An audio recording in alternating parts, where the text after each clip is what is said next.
আসসালামু আলাইকুম রহমতুল্লাহি বারাকাতুহু। আমি যাইতেছিলাম মূলত কাঁঠালের পাতা আনতে।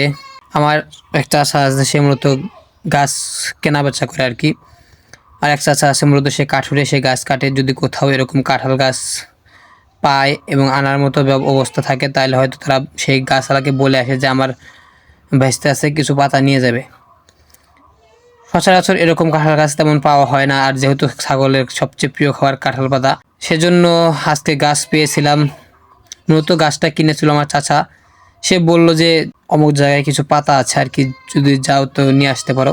সেজন্য আর কি আর এক চাচার গাড়ি ছিল, সে একটু হাটে গিয়েছিল, সেজন্য গাড়িটার চাবি রেখে দিয়েছিলাম। চাবিটা নিয়ে মূলত আমরা চারজন, আমি, আমার ছোট ভাই, আর একটা চাচাতো ভাই এবং আর একটা বড় ভাই ছিল।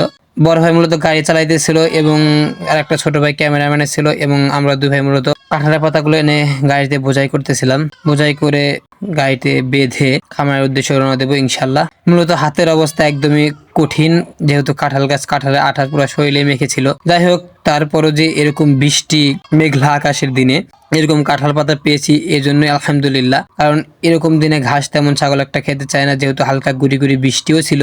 আপনারা তেমন ছাগলকে কাঁঠালের পাতা খাওয়াবেন না, কারণ এটাতে অভ্যস্ত হয়ে গেলে অনেকটাই সমস্যায় পড়বেন, কারণ কাঁঠালের পাতা সচরাচর পাওয়া যায় না। যাই হোক, আমার এক ভাইকে গাড়ির উপর উঠাই দিয়ে বললাম তুমি যাও, আমরা আসতেছি। যাই হোক, সে চলে গেল এবং আমরা তারপর একটা গাড়ি পেয়েছিলাম, সেটাতে উঠে চলে এসেছি। এখান দিয়ে মূলত আমার খামারে আসা হয়, বাগানের ভিতর দিয়ে আমি খামারে চলে এসেছি। মূলত এখন ছাগলগুলো কাঁঠালের পাতা খেতে দেব। মূলত কাঁঠালের পাতা আমি খাওয়াই না, এটা খাওয়াইলে ছাগল শুকিয়ে যায় এবং ছাগলের এটা মূলত অভ্যাস হয়ে গেলে খুবই বিপদ, কারণ এত পাতা পাবো কই। মূলত অন্য অন্য জায়গা দিয়ে কাঁঠাল পাতা বেচা কিনা হয়, মূলত আমাদের গ্রাম্য অঞ্চলে এরকম হয় না। তারপরও পেলে মাঝে মধ্যে দিই, যেন ছাগলের মুখের রুচি ভালো থাকে।